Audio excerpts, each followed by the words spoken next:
ex ni Coco Martin na si Catherine Luna humingi ng tawad.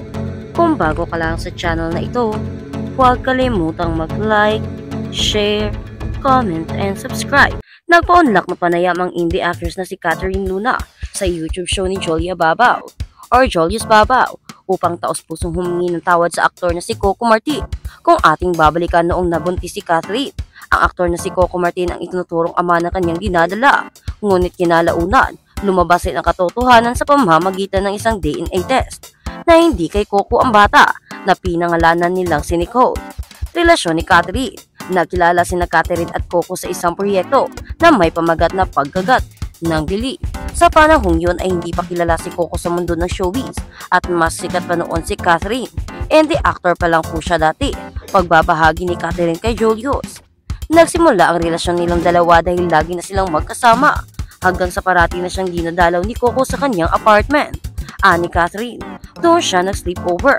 Ilang apartment rin ang nalipatan ko na doon siya natutulog at nakilala siya ng mama ko pero hindi pa siya sikat.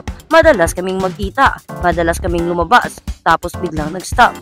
Lumamya hanggang paminsan-minsan na lang dumadalaw sa bahay hanggang totally stop na. Ang pagbubuntis ni Catherine Luna, hindi na masyadong nakikita sina Catherine at Coco nang bigla na lamang may nakilalang isang lalaki ang actress. One night stand, ani Catherine. Nag-hangout kami hanggang sa lumabas kami and in short, may nangyari sa amin. Pagkatapos noon nagkita pa kami ni Coco sa kondo. Hinatid niya ako sa kondo tapos yun na pala yung last na pagkikita. After 3 months, nabalitaan kong buntis ako syempre. Pumasok sa isip ko si Coco. Pero tang time na yun, alanganin ako. Pero feeling ko lang baka siya kasi yung isang beses lang may nangyari.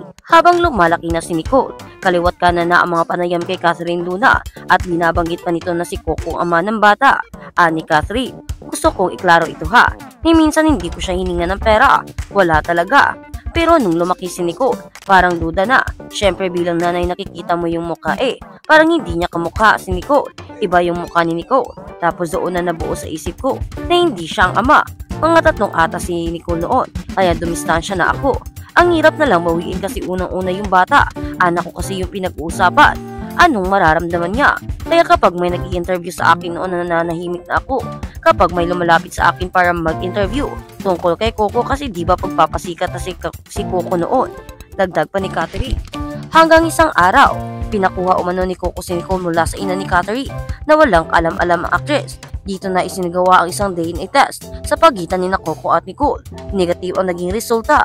Dito na humingi ng tawad si Catherine kay Coco Martin dahil sa kanyang mga nagawa, dahil na rin sa kanyang mga nasabi noon sa mga panayam aniya. Hindi ko alam kung paano ko sasabihin sa kanya kasi pinangungunahan ako ng hiya. Gusto ko patayin na ang issue kaya nagtatago na ako noon. Masaya ako para sa kanya sa mga nangyari sa kanya kasi deserve niya yun. Nung nasa NDND pa lang siya, pinupush niya yung pinupursige niya yung taong determinado. Pero ikaw, Coco, tinay mo pa ring malinawan at mahal mo si Nico pero yun nga, sorry kasi nagkamali ako. Dala ng kabataan, dala ng maling nagawa ko noon na pati ikaw nagulo ang buhay mo. Humingi ako ng dispensa at sana mapatawad mo ako balang araw, dagdag ng aktres. At sa kabilang banda, sana balang araw mapatawad mo ako. Sa panayam na batikang broadcaster na si Julius Babaw sa dating actress na si Catherine Luna sa kanyang YouTube channel na Julius Babaw Unplugged ay nailahad ng dating actress kung ano talaga ang totoo sa pagkakaroon umano. At sa kabilang banda, sana balang araw mapatawad mo ako. Sa panayam ng batikang broadcaster na si Julius Babaw sa dating actress na si Catherine Luna ay inilahad ng dating actress kung ano talaga ang totoo sa pagkakaroon umano ng anak ni Coco sa kanya. Si Coco nagkakilala kami sa mga movies. Galing akong Kings tapos yung kwento-kwentuhan doon lang nagsimula banding namin. Julius, paano na-develop yung relationship ng dalawa? Catherine, mabait kasi si Coco. Syempre ako naman pogi Mahilig ako sa pogi dati. Hindi ko maintindihan sa utak ko. Gusto ko siyang kasama. Tapos yung parang nararamdaman ko na parang meron na kayong mutual understanding.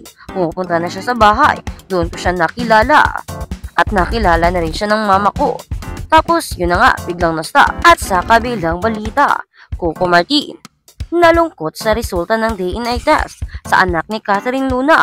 Bago pa man naabot ng actor-director na si Coco Martin ang rurok ng kanyang kasikatan ngayon, dumaan mo na siya sa maraming pagsubok at sa iba't ibang kontrobersya. Isa sa malaking kontrobersyang kinaharap noon ng aktor nang matawag siyang irresponsabling ama dahil sa pagpapabaya umano niya sa anak nila ni Catherine Luna. Matatandaan na noong 2005, nagkaroon ng maikling relasyon si Coco Martin kay Catherine Luna habang ginagawa nila ang pelikulang Masahista. Siya rin ang itinuturong ama ng anak nito. Subalit hindi nagtagal ay naghiwalay noon sina Coco Martin at Catherine Luna na naging dahilan kaya tinawag siya noong bilang isang pabayang ama. Samantala sa isang panayam noon ni Boy Abunda kay Coco Martin, ipinahayag niyang hindi naman sila naging mag-boyfriend-girlfriend. Subalit inamin niyang may nangyari nga sa kanila. Magkasama lang kami sa movie, hindi kami mag-boyfriend. Sabi ko nga dahil sa kabataan, labas-labas, gimmick-gimmick, may nangyari na di namin inaasahan. Noong 2011, isiniwalat ni Catherine na handa na siyang ipakilala sa bata si Coco Martin kahit pa hindi nagsuporta ang aktor matapos ang kanyang panganganak. Nung ipinagbubuntis ko po, oo, meron po siya. Opo, nabilhan niya ako ng mga gamit. Pero nung ipinanganak ko na po si Nicole, wala na po akong narinig simula ng first month. Pero kung anong maitutulong niya, masaya yung bata sa akin. Hindi ko ipagdadamot iyon. Hindi ko ipagdadamot sa kanya na makilala niya in person yung tunay niyang ama. Subalit noong 2014, sinabi ni Coco Martin na pinayuhan siya ng kanyang manager hinggil sa pagkuha ng custody ng bata. Pinayuhan umano siya na idaan ang lahat, kabilang na ang pagpapagawa ng DNA test. Pumayag naman umano ang lola ng bata at ina nito. Subalit lumabas sa resultang negative ang paternity test. Labis naman umanong nalungkot at nanghihinayang si Coco Martin dahil handa naman umano siyang akuin ng bata, lalo pat nagsimula na ang kanyang pagsikat sa taong iyon. Bukod sa kanyang nararamdaman, nasasaktan din siya para sa bata dahil buong akala nito na siya ang tunay nitong ama. And my point, iniisip mo din yung bata kasi lahat ng kalaro niya, lahat ng kamag-anak niya, kapag napapanood niya ako sa TV, I'm sure, yan yung daddy ko, diba? Hindi lang ako, ang laking damage na nangyari. Siyempre, on my part gusto ko akuin yung bata kasi wala siyang kasalanan. Hindi ko din alam kung anong pwedeng puntahan ngayon. Paano na ngayon siya? Yung pinaka-aasahan niya na hope wala pala. At yun na nga, nasaktan nun si Coco Martin dahil unti-unti na niyang natatanggap sana ang bata at napamahal na ito sa kanya. Gayon din ang bata. Ang kaso, hindi siya ang ama at wala siyang karapatan para kumuha ng kustudiya na ayon nga sana sa kanyang plano. Pero sa ngayon, masaya na si Coco sa feeling ni Julia Montes kaya ang kanilang hindi pa pinakilalang anak. Ayon nga kay Coco, ang lahat ng nangyayari ay may rason at ang nakaraan ay hindi na dapat dalhin pa sa kasalukuyan. Napatawad ko na siya at ayos lang yung matagal na yung nangyari. Masaya na ako ngayon sa piling ng aking pamilya at sa aking career. Kaya sana ay mag-ingat na sila at huwag na sanang magkamali pa. At sana ay maging maayos din ang paglaki ng bata. Napamahal na ito sa akin at wala akong gusto, kundi ang lumigaya ito sa piling niya dahil wala naman na akong karapatan at meron na ako ngayong bagong pamilya. Kaya sana man ay mabuhay na sila na maayos.